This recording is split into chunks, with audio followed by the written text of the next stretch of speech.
Hello. So the title of our talk, Defensive Security Techniques. All right, it's working. So what we're going to talk about today, we'll start off just doing a brief introduction for Joe and myself. Then we're going to talk about some of the things that we've learned and some of the techniques that you can take to protect your network and make you more resilient to attack.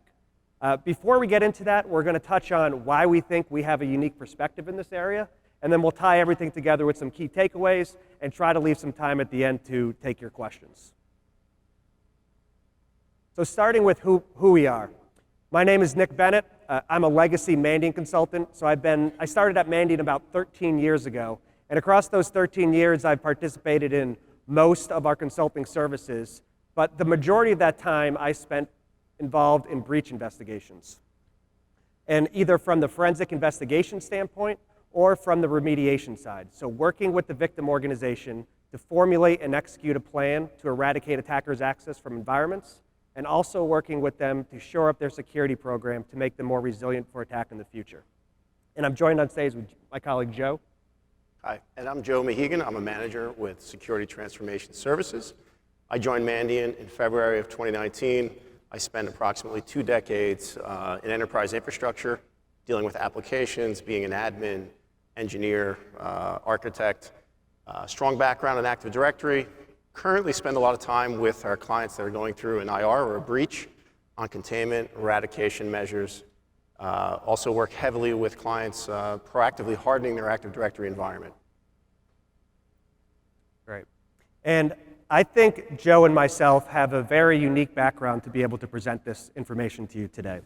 Now, I myself have for years worked with victim organizations before breaches, during breaches, after breaches, as they've implemented controls to try to prevent attackers from accessing their environment, they've investigated and responding to breaches. So I've been able to see what's effective, what's not effective. But I can still see the pushback. Nick, you're a lifelong security consultant, you're idealistic, you're unrealistic, you've never actually had to do this. And that's why I'm lucky to have Joe on the stage with me. He's actually had to go through the arduous process of implementing some of these controls in environments that he helped manage.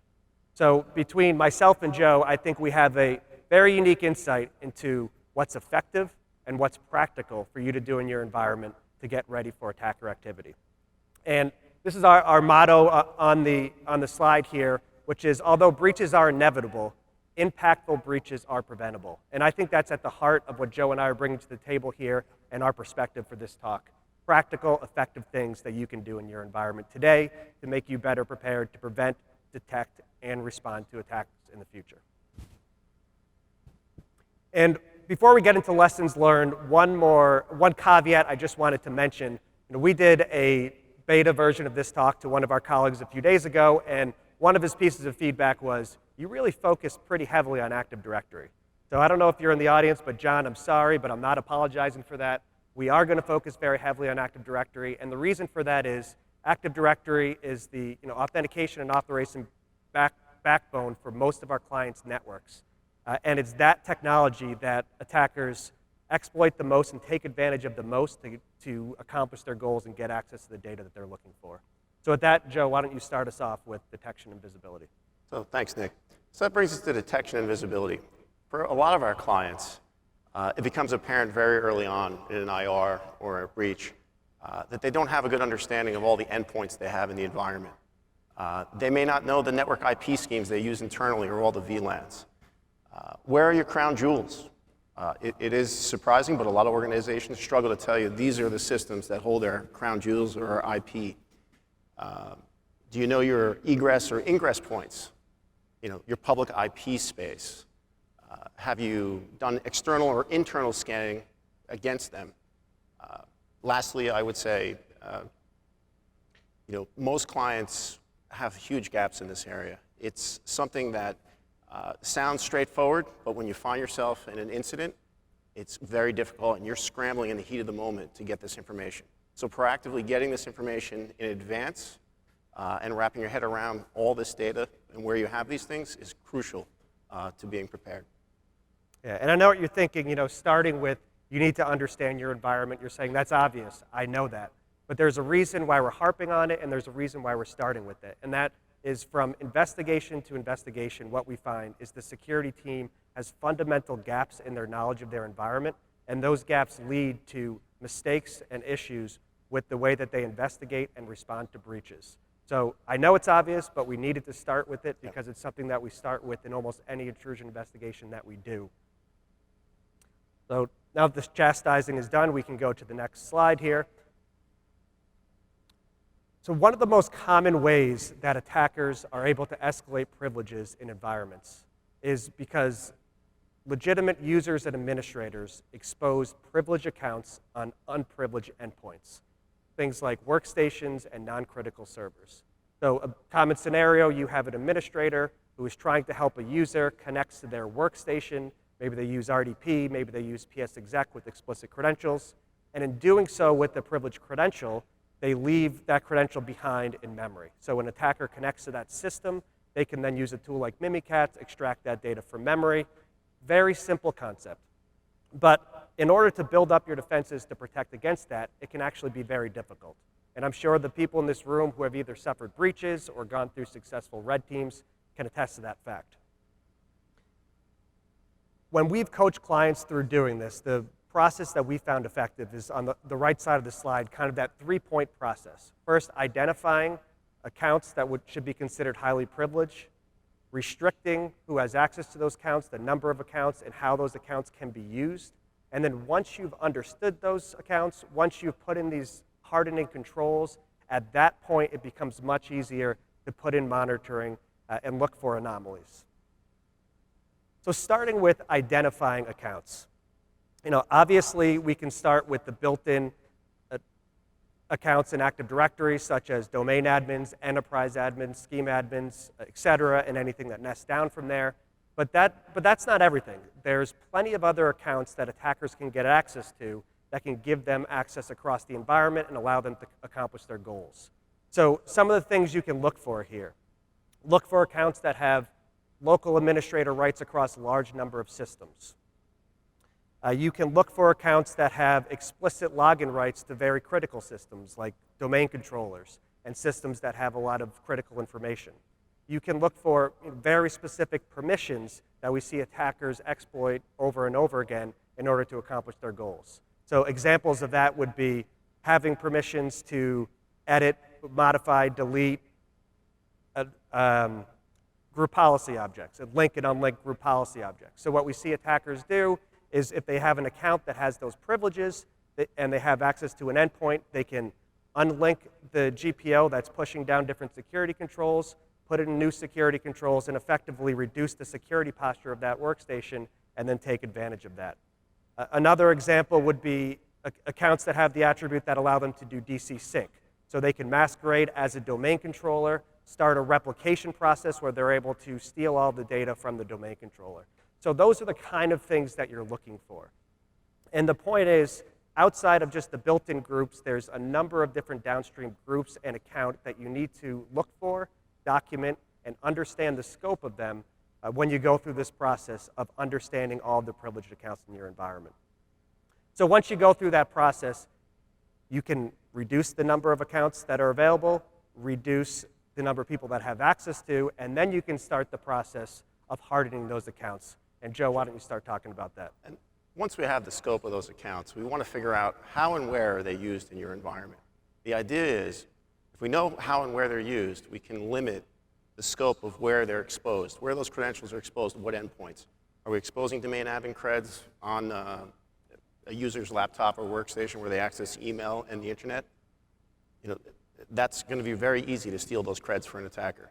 So what we try to advocate for, and some of this is from Microsoft, it's the Microsoft tiered model, is tiering your assets or tiering your environment. So we start off with tier 2. Tier 2 assets is user land. This is where your workstations are, your laptops are. This is where they surf the web, where the email, and it's usually where patient 0 is found if you have a breach. Tier 1 is where your enterprise applications are and a lot of your servers. And then ultimately tier 0, this is where identity lives. This is where Active Directory domain controllers reside. ADFS, your Exchange environment. So now that we know the tiers, how could we group these privileged accounts to ensure that they're only exposed to tier 0, to tier 1, and to tier 2? So I coach clients to start with tier 2. So if you look at tier 2, and you have a set of privileged groups that are part of tier 0, right? Your domain admins, your exchange admins. I want to keep those from being exposed on tier 2. How would I do this? I can do it with group policy objects. I can restrict the login type, right? I can deny domain admins the ability to log on locally across the network or RDP. I can also go outside of group policy and I can use authentication silos and authentication policies, which is basically a way of lumping user objects and computer objects together and more or less saying only these users can log on to these computer objects. So there's a few ways to do this. The net effect is you're reducing where those highly privileged accounts are exposed. Again, tier 2 is most likely where patient 0, where the attacker enters. Stacking it this way is very helpful. Jump boxes. Once you have a tiered model in place, how do you access tier 0 from tier 2? Microsoft has something called a Privileged Access Workstation. We refer to it as a PAW. PAWs are management stations where you will jump into your tier 0 resources or your tier 1 resource. The PAWs are hardened, heavily monitored, and have ample logging in place. There's no internet access, no email use. No one can install anything. Administrative rights are pulled back. And lastly, we have MFA in place. Again, the idea is reduce where these privileged accounts are exposed. So if I'm in tier 2 and I need to access a tier 0 resource, I'm hopping on the tier 0 PAW, I'm exposing that credential there, keeping it off tier 2 where an attacker might be able to get it. Restricted admin and remote credential guard are great ways to restrict where accounts can be exposed. What this will do is over the RDP protocol, if you leverage remote credential guard or restricted admin RDP, your privileged cred is not exposed on the endpoint. Instead, it's actually the machine account that is your identity. You could also leverage the protected users group. What this will do is reduce the ticket lifetime in memory, as well as prohibit cached credentials. Yeah, and I think an important thing I want to point out about the different technical controls that Joe is touching on here is when we work with clients to help them harden their privileged accounts and reduce the scope of their privileged accounts, their first instinct is let's limit the number of accounts and let's limit who has access to those accounts. And that's great. It's a great first thing to do. But the things that Joe is talking about is once you have reduced that to a smaller number, how do you prevent those existing accounts from being exposed on these non-critical assets, either by preventing them from logging into assets in the first place or protecting how those credentials are exposed. So it's that next step of once it's reduced, now how do you stop it from being exposed on those assets where we know that's how attackers are escalating their privileges.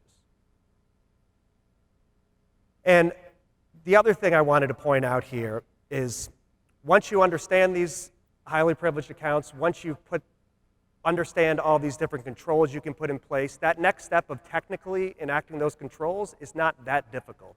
The hardest thing that you're going to have to do at this point is convincing the business to do these things. Because in order to do these things properly, it does involve changes to how users or administrators go about their daily job. And there's a few examples in the slide of particularly bad actors here. But the point is, you will have to push through the organization and change how people work, which is not as hard when we're dealing with a breach investigation when we have the wind at our back. But when you try to do this proactively, you might not have that political juice to get things done. And if I've tried to deliver the message that if you're very lucky, you cross your fingers, you may get catastrophically breached, and then you can do these things. That's not a message that's been very effective. But what we have seen organizations do is rather than wait for a breach, use other things to leverage to make these actions happen. Things like using a successful red team, or even just talking to the board about other breaches in the wild that have been exposed publicly, especially in their industry.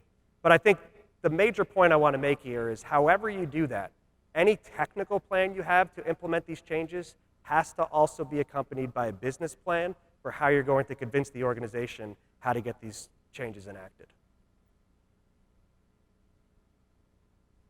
And the last thing I wanted to touch on in terms of account management was password rotation. When an organization goes through a large breach and they're going through the remediation process and eradication process, usually the hardest thing that they do is go through an enterprise-wide password change. In an enterprise-wide password change, they change the password for every account in their Active Directory forest and sometimes beyond their Active Directory forest. And there are often hundreds of service accounts of various privilege levels where the organization has never changed the password, doesn't know the password, doesn't know how to change the password.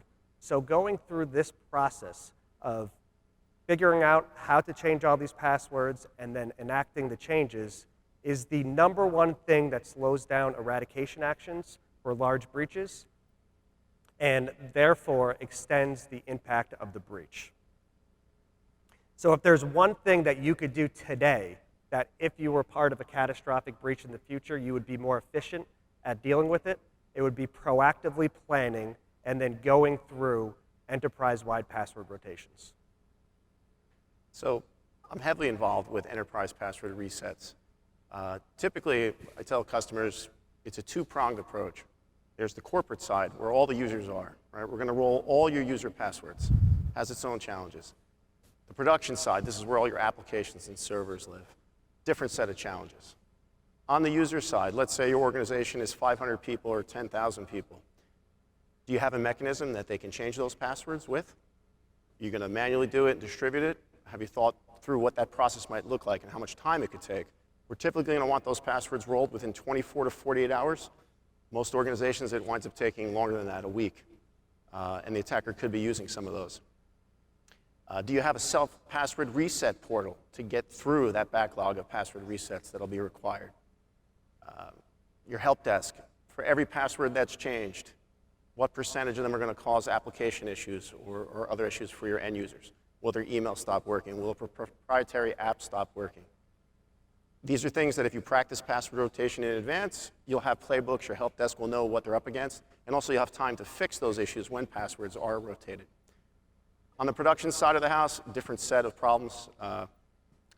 When it comes time to reset a service account, most IT departments or organizations, I should say, will not really know where that service account is located. In other words, how many servers is this service account on? So if I change this password, what services, app pools, and servers do I need to reboot?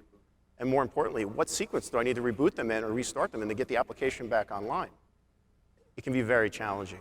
So if you practice this in advance, you'll get to map out all your apps. You'll know where these service accounts and app pool identities are touching. Lastly, if you have any proprietary apps in your environment, I have seen where a developer bakes right into his code a username and password. You're not going to uncover that until you go to change your until you rotate your passwords, and then you'll find that issue. Recompiling code will take a lot of time. If an attacker's running around with that username and password, it's going to be very difficult to update it. So doing this proactively will help you get out in front of a lot of this.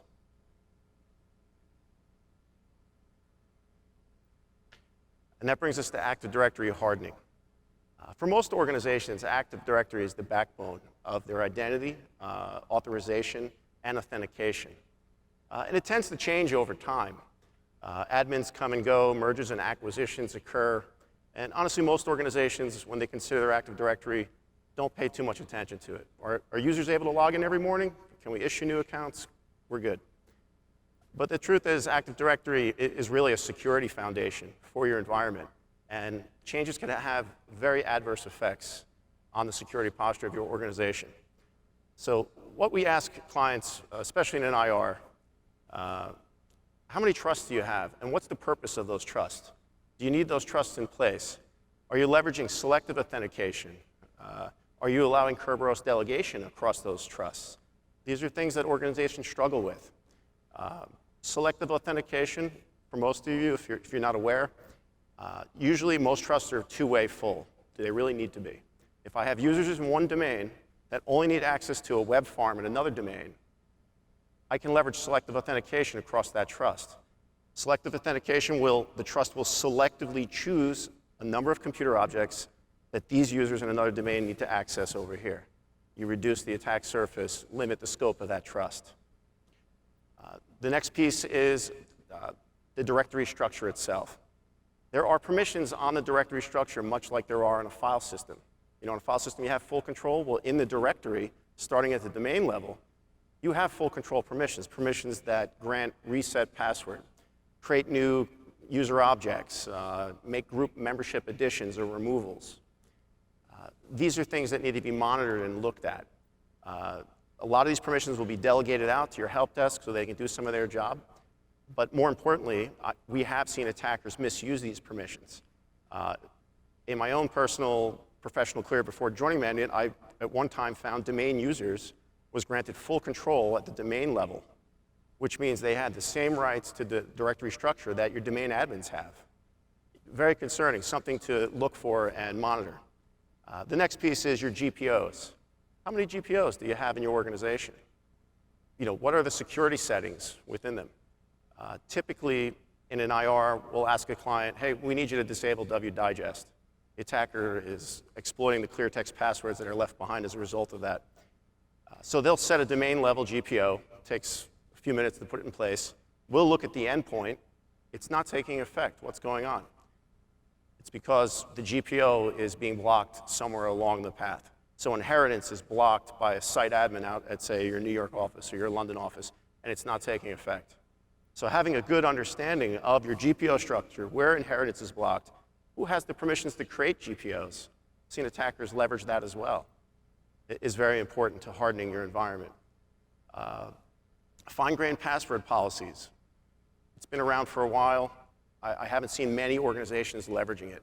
Most organizations are still leveraging the default domain policy, and all privileged accounts and non-privileged accounts are subject to that policy, and it's usually pretty lax because users are using it.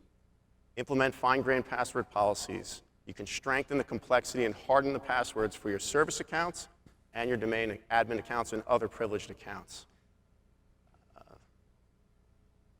Lastly, monitoring. Monitoring's huge. If you're not monitoring the state of that Active Directory environment and you put these settings and configuration in, you're going to come back in a year or two and find that everything's loosened up and there's more access in there than you expect. All right.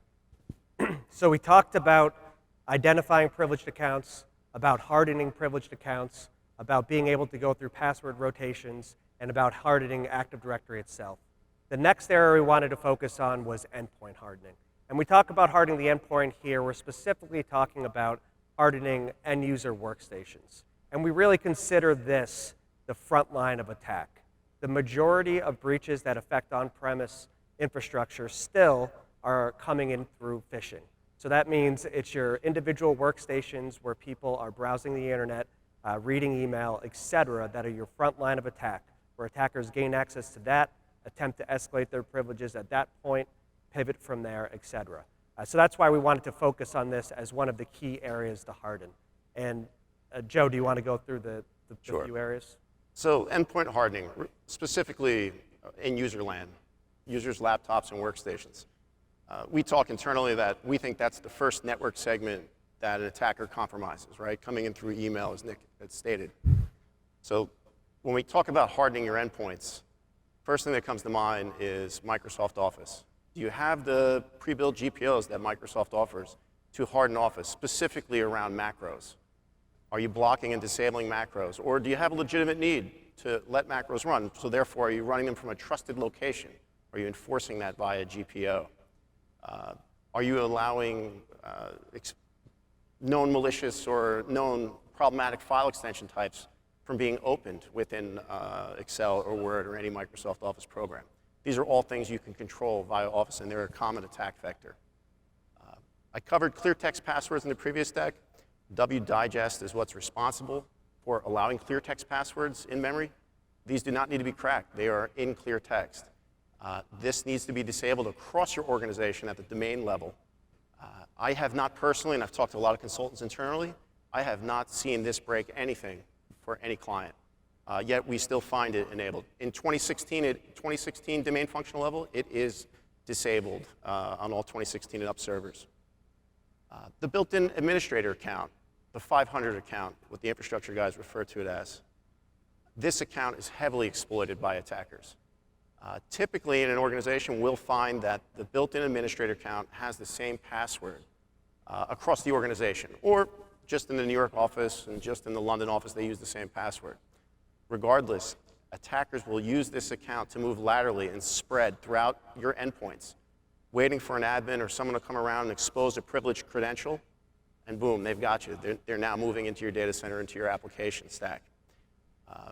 Very important that you manage those passwords. How can you do that? Microsoft includes a free tool called Laps. Comes with Active Directory. Laps will manage that password and rotate it on a predefined basis for you. However, if you have a third-party PAM solution, they're usually a little bit more power, offer more flexibility. We encourage you to look at those as well.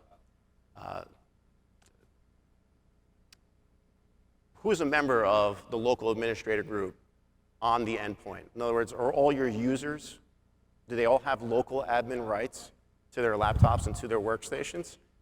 It can be a divisive conversation for a lot of orgs, but if you can peel that back, you can dramatically reduce the attack surface that an attacker has on that endpoint. A lot of the payloads that a user might accidentally click on or execute will not be able to take effect if administrative rights have been pulled back from those endpoints. It's some testing, to make that happen, but it is doable. We have seen orgs completely pull it back, and it really hardens their environment. Lastly, segmentation. I said that a user's endpoint, laptop, workstation, we consider the first network boundary that is compromised by an attacker. When I speak to clients about this, I come from the infrastructure side, so I used to think about this a lot. I'm in the New York office, Nick and I sit across from each other. Does my laptop need full port access to his laptop to do my job? Probably not. Can we block most, if not all, inbound access to our devices so that if an attacker tries to move laterally, even if we have the same administrative password, have some poor security controls, he can't get from my laptop to his? Absolutely. Some of the infrastructure team, like I used to be on, would say, whoa, we have some tools that need to have inbound access. We have some other things in the environment. We PowerShell remote. Put your endpoint firewall solution, like Windows Firewall or the third party, in logging mode. Run it that way for a month. Get a baseline. You'll start to see what the legitimate traffic is. Ultimately, you'll have a good baseline. You'll be able to begin enforcing endpoint firewall and segmenting the environment. Dramatically decrease the amount of lateral movement an attacker can do. So another thing that we see a lot of in our intrusion investigations is maybe we're investigating a system where an attacker has gained access to that system, maybe they executed malware on that system, and one of the things we find is the local antivirus alerted on one or two of the attacker's tool and removed it. We might even find that a SOC analyst conducted an investigation of that alert, saw that the malware was removed and moved on, and not able to tie it to the bigger picture of what happened. I've been part of breach investigations where those alerts and investigations happened months before the victim organization realized there was a bigger attack going on and eventually called us to help investigate. So even though they had the technology in place that identified attacker activity, and even though they had analysts who investigated attacker activity, they still failed to piece it into the bigger picture. So why are they failing? Well, one of the patterns that we saw here is the alerts that are being generated on this activity. It's the most generic, unhelpful alerts that you can think of, trojan.gen. And the way that SOCs are structured, it's often the least skilled analysts who are tasked with having to go through that daily trudge of muck and mire, going through those unhelpful alerts and determining what's good and what's bad. And something I learned from talking to some members of our managed defense team is sometimes, although counterintuitive, that's not always the right approach. Sometimes you want to flip that around. And I think that's illustrated pretty well in this table, or graph, which I shamelessly stole from someone on the managed defense team. But the idea is simple. It's as the fidelity of alerts decreases, the skill level needed to properly analyze it and determine if it's bad increases. So when you're structuring your SOC analysis practices, you should be doing so with acknowledgement of this principle. And finally, the last lessons learned that we wanted to touch on today was around poorly timed remediation. Now, when a company is breached, their very first instinct is almost always to say, let's deal with this immediately. I want the attacker out yesterday. And that's, in many, many cases, I would even go so far as to say, in most cases, that's the right course of action. Immediately contain, eradicate, and mitigate the impact of breaches. But it's not always the right course of action. And I think as management consultants, we have a little bit of a selection bias here, because when we get brought into an investigation, it's because the breached organization is asking for third-party help for some reason. And sometimes that reason is because the breach has grown out of control and they don't know what to do. And when breaches have grown out of control, that's when you need a little bit of a different approach. So some things that you can think about in terms of what would trigger taking a different approach. Things like the attacker having access to the environment for long periods of time, having access to the ntds.dit file from the domain controller, having lots of malware in different places and lots of accounts they're using, et cetera. All these things could be potentially triggers on, all right, we need to take a step back and take a different approach. What we've seen, or how we've seen organizations fail, is for those type of investigations, when we begin the investigation, they want to remediate right now. And at that point, we just don't know everything that the attacker's done, and most critically, all the different ways that the attacker can enter the environment. So two things happen. One, when you try to eliminate the attacker's access there, you fail, because they can just divert to any of the other ways they're accessing the environment that you don't know about. And two, you lose an advantage that you have, and that's your visibility into the attacker's activity. And by monitoring closely what they're doing through the back doors you do know about, you're able to get a better idea of their TTPs and better investigate and figure out the other ways they're accessing the environment. So not only are you failing at your goal, but these organizations have ended up extended the amount of time that they were breached and extending the impact. So the point of this slide is just to say, you need to think about these principles when you're putting together your operating procedures and your playbooks for remediation. You need to account for when do we need to take a step back, what other triggers in our environment where we say we need to take a step back and take a different remediation approach and not immediate eradication. And if you have proactively put into place some of the controls that we've talked about today, gained some of the visibility of the environment that we talked about gaining today, then defining those triggers and understanding when you need to do this is going to be much easier for you going forward. And I might add to this that, a lot of times when I'm working with a client who's going through an IR, this is a very difficult decision, right? General counsel in the business wants those systems offline right here, right now. No questions asked. The advice that I give these clients is we need, if talking to our IT team, we need more time to figure out what exactly they're doing and how they did it. If we don't know that, and this particular attacker is very motivated, this can become a chess match. And we're not playing against the computer. We're playing against another human. He can be quite crafty. In a lot of ways, the analogy I use is it can become spycraft. We're spies, the attacker spies. We don't want them to know that we're watching them. I want to see everything they're doing, everybody they're talking to, where they're going. So once we have our hands wrapped around that, we're ready to cast the net and kick them out. And we know we got all of them. So the last thing that we want to talk about after going through our lessons learned is you have all these recommendations, maybe from us or maybe from other people that have come in and given you recommendations about your environment. What do you do? How do you prioritize these things? And I think, Joe, coming from the infrastructure side, you could probably talk to this a little bit. Yeah. Well, I've had guys like you on the security side come to me with a laundry list of security measures that we have to put in place. Working in IT can be challenging of its own without the security side.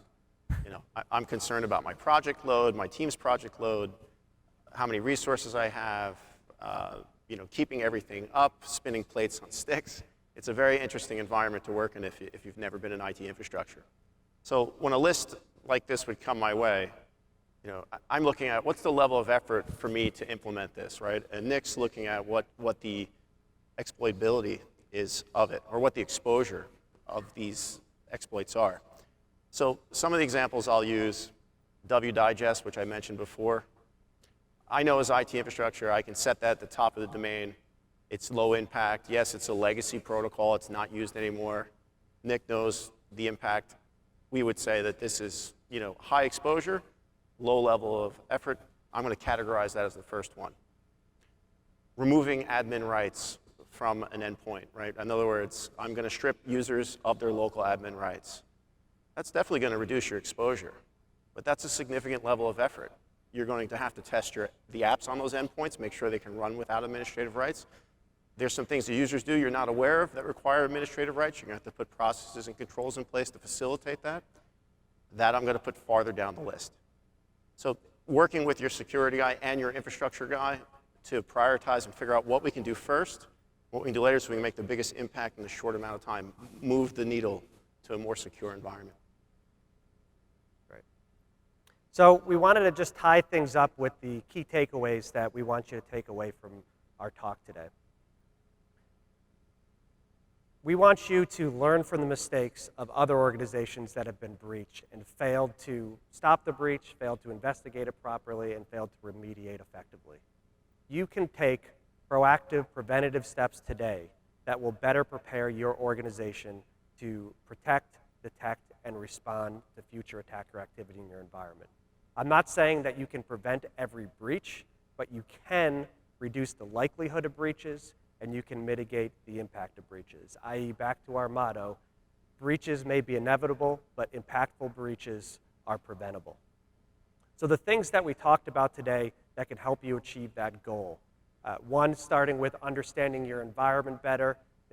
Like we mentioned, every single time we go through an intrusion investigation, there's gaps in the security team's knowledge, so close those gaps today.